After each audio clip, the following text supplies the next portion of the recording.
When I came to Brown, I was I remember attending a metaphysics class with a famous professor, very well known, one of the best known philosophers in the United States, Roderick Chisholm. And I used to sometimes leave class and go to a cafe in East Providence. And for me, this was the great experience of the differences in worldview. I was there speaking Portuguese with immigrants about issues that had absolutely nothing to do with the language and the world and the ideas that were going on that I was discussing in class. So it was a Gestalt switch. I would just move in 10 minutes with my bike. I was in East Province.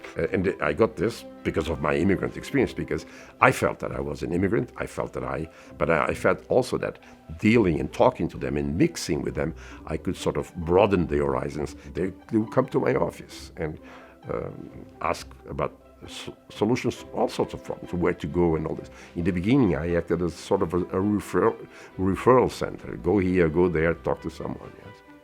So this, very early in my life in the U.S., made me realize in very lively, vivid terms how two worldviews can coexist, pass by, live next door to each other, and don't interact at all.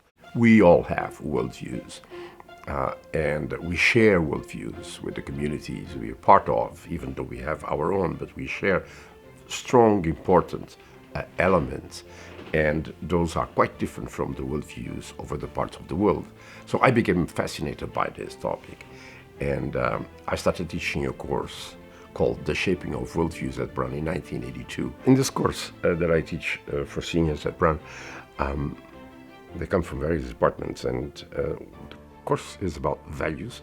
What are the values that one should hold?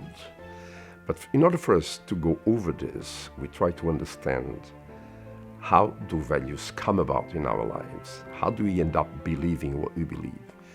And there are many theories about this, and we take a look at some of the prevailing theories. The interesting thing that the students realize is all of them may have a point, but none of them explains it all. So the question is, then what do I do? Then we move from an exercise, a scientific exercise, trying to figure out how things come about, to a different level of question, different kind of question. The question is, then what should I do? How should I act? And this is a totally different level of conversation. It is from it is to what should be. In my case, in many cases, I cannot see the impact. But I can tell you stories. The stories are, I was in the Azores, for instance, and I was at a restaurant, and a guy came to me and said, you helped me a lot, and you transformed my life. And I said, how? I said, I was at Rhode Island College, and you were at Brown. I was told that you helped people, and I went and asked you what I should do, because I wanted to study mathematics, etc., but I could not afford a better school, and you told me what to do. And then I remember right away, he had gotten a master's in mathematics from URI, and he went to the Azores, and he taught high school in the Azores his whole life. So these are not quantifiable. You can simply mention stories, or if you have a good collection of them, it means that somehow you did not waste your time or your life.